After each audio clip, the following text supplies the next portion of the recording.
Bienvenue sur Parole Créative, le podcast du faire soi-même, imaginé par le salon Création et Savoir-faire. Je m'appelle Mélanie Sénat et je suis ravie d'animer ce nouveau rendez-vous. Peut-être me connaissez-vous déjà via mon podcast Fait Main, dans lequel je converse avec des créatrices et des créateurs qui ont fait de leur passion pour le fait main leur métier.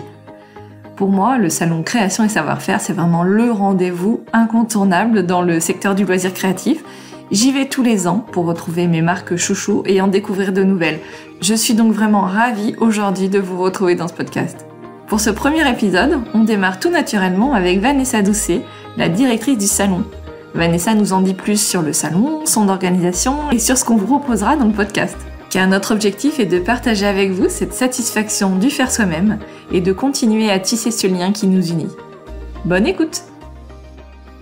Bonjour Vanessa, je suis ravie de m'entretenir avec toi aujourd'hui pour le lancement de ce nouveau podcast, Parole Créative. Avant de démarrer, est-ce que tu peux te présenter, s'il te plaît ? Bonjour Mélanie, merci. Je suis Vanessa Doucet et je dirige le salon Création et Savoir-faire, le salon des passionnés de faire soi-même à Paris, qui a lieu chaque année au mois de novembre. Très bien. Donc, une nouvelle édition qui se prépare. On est à la combientième d'édition maintenant? Ça fait déjà très longtemps. Écoute, le salon a été créé en 96. Ah oui. Donc ça fait pas mal de temps. Et chaque année, c'est super tendance.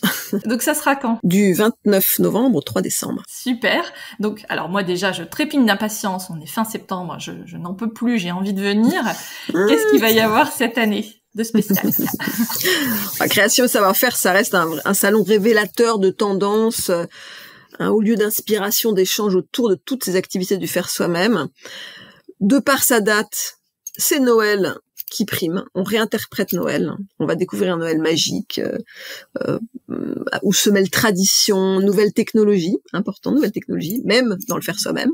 D'accord. Des nouvelles gammes de couleurs, des nouvelles matières. On va même introduire un peu d'intelligence artificielle, toujours autour de toutes ces activités qu'on appelle du DIY, do it yourself. Ok, très bien. J'ai hâte d'en savoir plus parce que la partie un peu tech à l'intérieur du faire soi-même, c'est vrai que ça interpelle.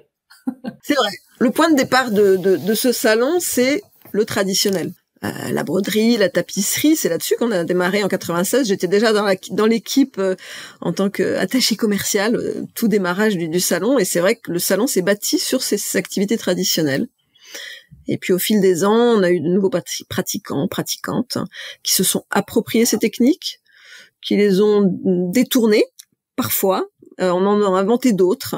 On a vu naître plein de modèles et de patrons différents, de couleurs différents. Et c'est vrai que maintenant, on rentre dans une ère nouvelle, avec tout cet aspect nouvelle technologie qu'on peut voir et qui ouvre des perspectives formidables. Oui, il y a un côté aussi où on peut, on sort presque du champ du loisir. On peut se professionnaliser avec des outils comme la Cricut, avec la Xtool aussi, qui découpe tout un tas de choses. C'est fou tout ce qu'on peut faire. On peut faire beaucoup de choses. Les machines à coudre maintenant sont hyper perfectionnées et c'est vrai que très vite c'est du semi-pro. Tu as raison. On va pouvoir intégrer un logiciel de broderie dans sa machine et chiffrer des draps, chiffrer du linge de maison, imaginer des dessins que nous on aura créés qui seront sur la machine. Pareil avec la Cricut, les utilisations sont vraiment infinies et vraiment très le digital aide beaucoup à ça. C'est-à-dire que ce qu'on a vu vraiment se changer, révolutionner, c'est l'arrivée d'Internet dans ces activités. Là où on aurait pu dire ah là là, c'est l'horreur, ça va tuer nos activités, ça a été tout l'inverse. Ouais. Ça les a développés et ça leur a ouvert beaucoup plus d'applications, disons. Et puis il y a aussi le fait que en ayant passé la journée sur l'ordinateur, on a encore plus envie, je trouve, de faire quelque chose de nos mains le soir ou le week-end, tu vois, de retrouver le plaisir de ne pas être sur l'ordinateur. Ouais, rien ne remplace le toucher, l'importance des matières, d'avoir la prise en main. La main, le manuel, c'est vrai que c'est la chance qu'on a avec nos activités, même si parfois on a eu peur que après Covid, ça y est, les gens ont plus envie de se retrouver ou de toucher ou essayer, c'est digital only. C'est tout l'inverse qui s'est passé. Oui. Et d'ailleurs, le Covid a aussi permis à certaines personnes de prendre le temps, au départ, pendant les confinements successifs, de prendre ce temps de découvrir, par exemple, la machine à coudre. Je crois que les ventes de machines ont explosé au moment du Covid. Est-ce que les gens ont continué ensuite, une fois qu'ils avaient pris un petit peu le goût de la création Ouais, t'as raison, les fabricants de machines à coudre ont été en rupture de stock. Je crois que depuis que je fais ce boulot, j'avais jamais entendu parler qui que ce soit en rupture de stock de quoi que ce soit. Ouais. Plus de machines à vendre. Ça a été la grande révolution de ce Covid, c'est que plein de gens se sont aperçus que faire des choses de leurs 10 doigts leur apportait beaucoup. Et donc l'élargissement dont je te parlais tout à l'heure, il s'opère. C'est-à-dire que maintenant, selon les études qu'on a menées sur les pratiquantes ou les pratiquants de faire soi-même, c'est pluriactivité. C'est-à-dire que je vais faire de la cuisine, du jardin, mais je vais aussi me mettre à la couture et à la broderie. Maintenant, je dirais que faire soi-même, c'est faire son savon soi-même, c'est apprendre à ranger son placard. Enfin, cette notion de je fais moi-même maintenant est tellement large que tout le monde est concerné. Et c'est ça qui est fantastique, c'est que là, je sens moi un vrai renouveau dans les activités pratiquées, et surtout dans les gens qui les pratiquent. Le côté RSE, comme on dit, le côté écologique, reuse, tellement dans l'air du temps. C'est de ça dont il s'agit. Enfin, là, on va avoir des ateliers de répare ton pull. On va plus jeter. C'est anti-gaspi. Donc, c'est vrai que le faire soi-même maintenant est un mouvement et un art de vivre beaucoup plus large qu'il n'était auparavant. Grâce, on va peut-être plus s'en passer des confinements, mais grâce à ce retour à la maison et ce besoin de faire pour soi et soi-même et la satisfaction que ça apporte. Oui. À tout niveau. Et c'est vrai que le salon propose ça. On va avoir aussi bien on a près de 3000 places d'ateliers. Je sais pas si tu vois, ça a toujours été la force de ce salon, mais à tout niveau. C'est-à-dire qu'on va pouvoir débuter. On n'a jamais mis un pied sur une pédale de machine à coudre. On va ressortir avec un tote bag fait main, trop content, et on va pouvoir se spécialiser dans le kintsugi, qui est une technique de céramique, de réparation de céramique cassée japonaise. Donc, on a tous les niveaux pour tout type de population et toutes les envies. Et ça, c'est ça qui est formidable avec cet événement. Oui. Alors 3000 places, c'est vertigineux. Je crois qu'on n'a jamais eu autant. Oui. Les filles ont fait un super boulot parce qu'il y a 90 techniques différentes.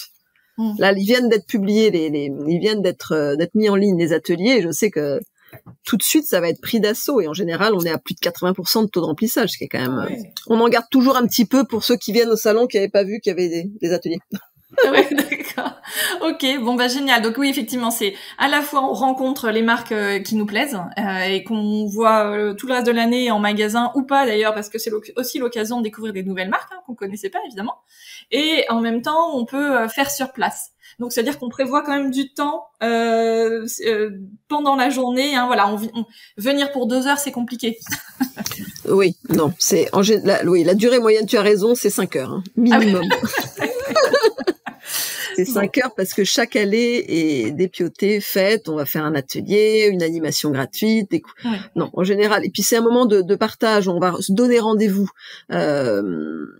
On va aller rencontrer des créateurs de contenu qu'on adore. On va aller voir des auteurs qui viennent signer des livres. Donc c'est vraiment une fête autour de tous ces passionnés-là. Oui, c'est ça qui est génial parce que effectivement, comme tu dis, on arrive toujours à croiser quelqu'un qu'on suit sur Instagram et qu'on adore suivre, et donc c'est toujours un petit peu étrange de dire mais regarde, c'est nous un peu on fait nos fans et nos groupies à ce moment-là. Ça c'est pour les super fans et passionnés, mais pour les gens qui entrent dans le temple de création et savoir-faire pour la première fois, en général, ils ont la mâchoire qui se décroche parce qu'ils venaient pour souvent, par hasard, tiens, viens voir, j'ai un truc à te montrer, il y a une fille qui vend des tissus super sympas et tout. Et puis là, ils rentrent dans un univers, c'est le temple. C'est-à-dire qu'ils sont, waouh, mais qu'est-ce qui se passe? Et c'est ça qui est intéressant, c'est qu'on fidélise aussi beaucoup les nouveaux. C'est-à-dire que quand on a des nouveaux qui tout d'un coup découvrent cet univers-là et cette offre unique, pendant ces 5 jours, ils reviennent. En général, ils reviennent, ils s'essayent des techniques, ils font le plein de choses qu'ils vont pas forcément utiliser, mais ils font le plein. Plus tard. Ça donne envie, exactement. Ouais. Très bien. Bon, alors Vanessa, tu nous disais que tu étais attachée commerciale quand tu as démarré dans l'événementiel. Tu as toujours travaillé dans l'événementiel ? Depuis plus de 25 ans, je travaille dans l'événementiel et surtout dans l'organisation de salons. Et je suis tombée dedans par hasard et j'ai découvert ce métier qui m'a totalement passionnée. Parce que c'était des rencontres, c'était des valeurs et c'était une façon tout d'un coup de montrer un métier même à ta famille, à tes amis, que tu peux pas faire quand t'es banquière, hein, par exemple. Et puis il se trouve que les salons dans lesquels j'ai commencé, c'est les salons de l'art de vivre, autour de l'art de vivre. Et création et savoir-faire était mon premier salon. On n'appelait pas ça DIY à l'époque, hein, c'était le loisir créatif, et j'ai adoré. Et j'ai adoré d'autant plus que je suis d'une famille de couturières. Ma mère, ma grand-mère on avait toujours soit un ouvrage de tricot, soit un ouvrage sur la machine qui était en marche. Je m'y suis jamais mise moi après, c'est-à-dire que petite oui, mais tout d'un coup quand j'ai vu qu'il pouvait exister un endroit où on pouvait réunir toutes ces activités, mais je me suis sentie comme un poisson dans l'eau. C'était assez magique. Tu nous disais que c'était pas très linéaire l'organisation d'un salon. J'imagine que ça veut dire qu'il y a des moments de doute, des moments difficiles. J'ai vécu, et puis avec mes équipes, des moments très difficiles à certains moments, parce qu'un salon, c'est 30, 50 000 personnes qui viennent en même temps pendant 5 jours à un endroit. Quand t'as des attentats à Paris, comme on a vécu en 2015, qui ont été un moment terrible, ça remet tout en question. Est-ce qu'on va ouvrir l'événement? Est-ce qu'on l'ouvre pas? On met en danger les gens. Enfin, tout d'un coup, on se retrouve confronté là où on est dans une zone de plaisir, de loisir, au drame. Et il y a des décisions importantes qu'il faut prendre. On a vécu des grèves, on a vécu des conditions climatiques épouvantables où on s'est dit là il faut tout fermer parce qu'on faisait un salon création savoir-faire, était sous une tente à l'époque. Il neigeait. Donc voilà, qu'est-ce qu'on fait? Donc il y a des moments et puis ça peut remettre en question tout ton salon, parce que si tu peux pas accueillir les gens, ton modèle économique t'as que 5 jours pour te rattraper, enfin tu vois. Et donc tu mises tout sur ces 5 jours. Donc c'est vrai qu'il y a des moments de doute, de peur, et puis finalement on arrive toujours à trouver une solution. C'est ça aussi le challenge de l'événementiel, il y a toujours une solution.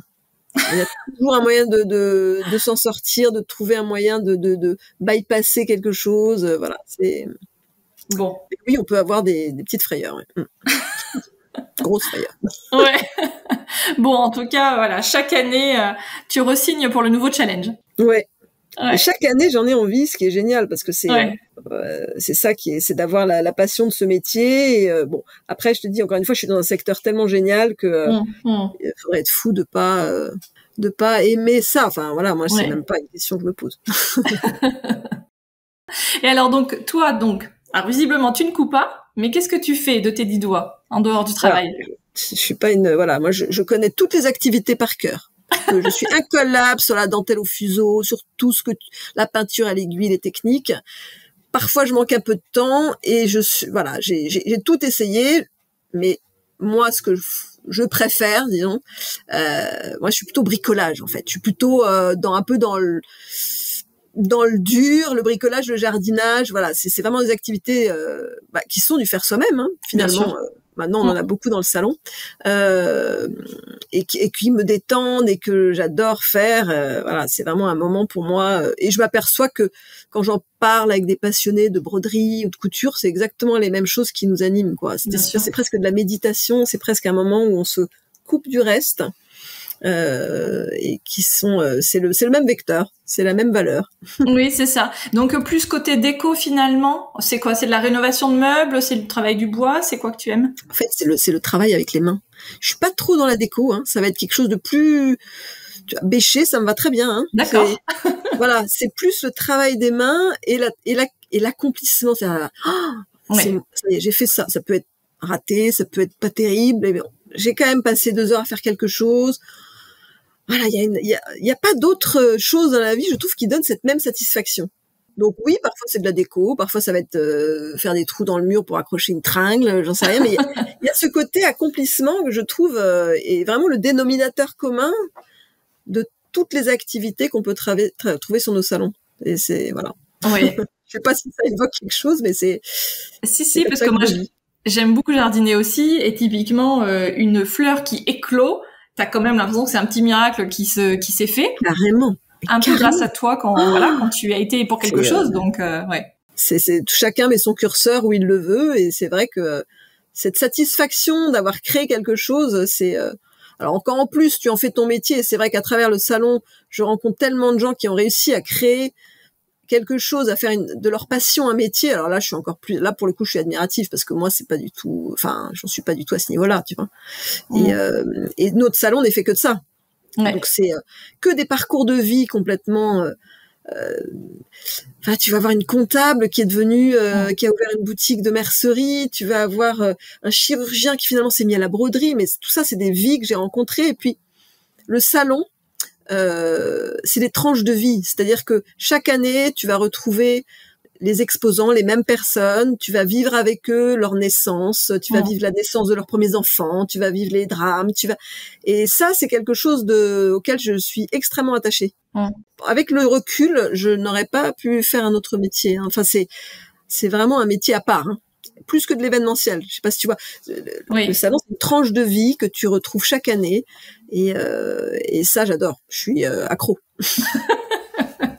Accro à une certaine adrénaline finalement, liée à l'ouverture du salon qui s'approche, ça y est, c'est le jour J, et puis après, c'est ça, c'est tout ça aussi. Ouais, c'est vrai que le cycle de travail autour d'un salon, c'est en effet ponctué de beaucoup de moments de montée d'adrénaline. Ça, c'est vrai que c'est quelque chose que, oui, c'est comme ça que je fonctionne. C'est ma face. Je suis pas trop dans la réflexion, dans le sens, un travail linéaire toute l'année le même, je pense que ça m'aurait pas correspondu. J'ai besoin que ça, dans l'année, on ait des moments de haut, de bas, de prise de décision à avoir dans l'urgence. Quand j'ai monté ma petite boîte avec mon associé pour lancer Aiguille en Fête, c'était aussi ça. C'était une certaine dose d'inconscience quand même aussi. et cette, comme tu dis, ce côté jamais monotone, quoi. Et un salon, t'as cette période où ça monte juste avant. Là, on y est, hein, on est à 5 semaines de création et savoir-faire. Tout commence à vraiment se mettre en place, et on est impatient. Tout d'un coup, tout se révèle, ça s'ouvre, et alors là, c'est magique, c'est des sensations géniales. Et alors, est-ce qu'il y a une pratique créative que tu as hâte de découvrir sur le salon, que tu n'as encore jamais testé? Alors, dans ma liste des envies, ça fait quelques années que c'est dedans, hein.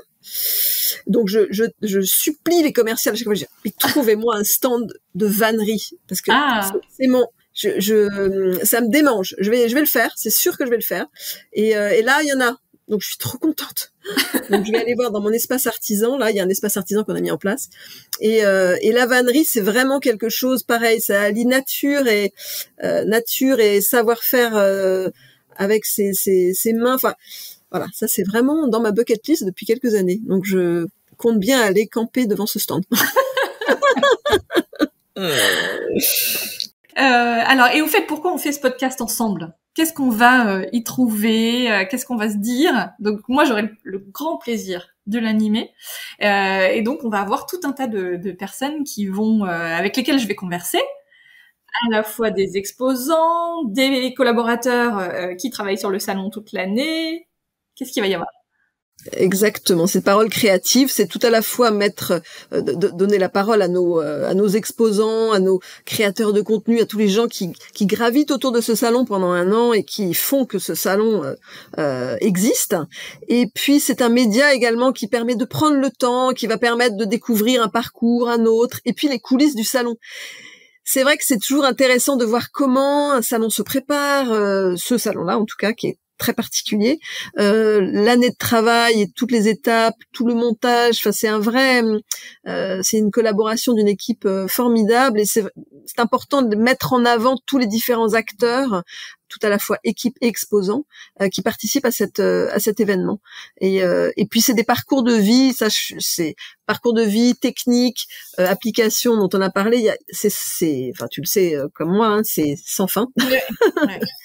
mais il nous paraissait important de pouvoir se servir de ce salon pour partager et raconter un peu les différents parcours de nos exposants et des participants à ce salon. Peut-être même de visiteurs, ça peut être intéressant.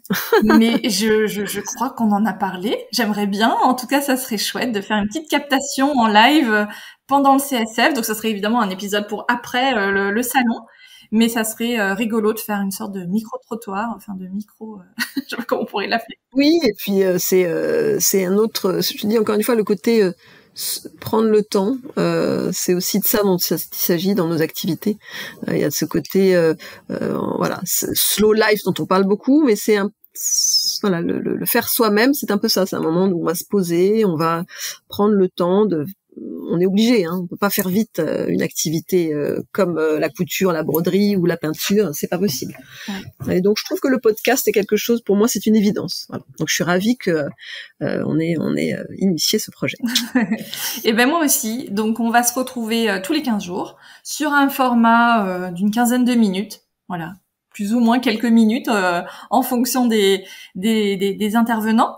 Et ben c'est génial. On va pouvoir effectivement aussi garder ce lien avec le salon, parce que le salon il a lieu une fois dans l'année, mais évidemment on s'arrête pas de créer avant ni après, donc on a besoin aussi de garder ce lien avec le salon, de voir comment il se prépare pour l'année d'après aussi. Ça, et puis on a une communauté qui nous suit, qui est très finalement, ce salon, comme je t'ai dit, a été créé en 96, donc on a quand même on a pu au fil de toutes ces années se créer une large communauté de passionnés avec lesquels on veut pouvoir garder le lien pendant toute l'année, en les conseillant, en partageant même d'autres événements qui peuvent avoir lieu, mais vraiment voilà, en enrichissant un petit peu tout ce qui est communauté DIY en France. Et le podcast fait partie pour nous, d'un moyen de garder le lien pendant. Oui, exactement. Ça a une durée de vie, c'est-à-dire que ça reste. On peut le réécouter, on va pouvoir le salon, c'est éphémère, ça dure 5 jours. Après, même si on a des souvenirs, on a acheté des choses, mais voilà. Ce qu'on a aimé dans le podcast Paroles Créatives, c'est pouvoir exister au travers de nos acteurs du salon, exister toute l'année. Voilà. Génial. Donc on va parler de toutes les techniques créatives. Il y aura du papier, du tissu, de la terre, des crayons de couleur, que sais-je, à chaque fois avec des exposants ou des créateurs de contenu aussi dont tu parlais tout à l'heure, et puis des collaborateurs du salon, voilà, pour parler de toutes ces techniques qu'on aime et qui sont tellement agréables à faire. On a hâte. On est ravis de faire ça avec toi en tout cas, et c'est vrai que le prochain épisode est dans 15 jours. On va tout de suite démarrer en vous diffusant 3 épisodes, parce que comme ça vous allez rentrer dans le vif du sujet. Alors Vanessa, qui j'aurai le plaisir d'avoir dans les 2e et 3e épisodes? On peut le dire ou pas, Mélanie? Allez. Alors, le prochain épisode, alors je sais pas si c'est dans l'ordre ou pas, mais on a Singer qui va présenter avec Anne-Charlotte. Le bazar d'Anne-Charlotte. Le bazar d'Anne-Charlotte qui va présenter un podcast. Donc ça, c'est pour les 2 premiers. Super. Et puis après, un programme à venir qui va être aux petits oignons, préparé aux petits oignons. Ouais, tout à fait. Eh ben parfait, merci beaucoup Vanessa. Toi, merci à toi Mélanie. On peut te croiser sur le salon évidemment. On va tu déambules un petit peu dans les allées. Oui, un petit peu. En général, quand on fait le point du nombre de pas faits à la fin de la journée, on atteint entre 15 et 20 000. Bon. Donc oui, on déambule. Les équipes et moi. Parfait, très bien. Merci beaucoup Vanessa. Merci Mélanie, à bientôt. À bientôt. C'est tout pour aujourd'hui. J'espère que cette première plongée dans les coulisses de création et savoir-faire vous a plu. Si vous avez aimé cet épisode, abonnez-vous dès maintenant sur la plateforme sur laquelle vous nous écoutez. C'est évidemment gratuit et c'est simplement pour vous permettre de recevoir une notification à chaque nouvel épisode. Et partagez le podcast à votre communauté créative en nous mentionnant. Que ce soit sur Instagram, Facebook, TikTok, Pinterest ou encore YouTube, vous retrouverez le compte de création et savoir-faire avec le nom Salon au pluriel DIY. Et rappelez-vous, chaque création a une histoire et la vôtre commence ici. À très vite sur Paroles Créatives.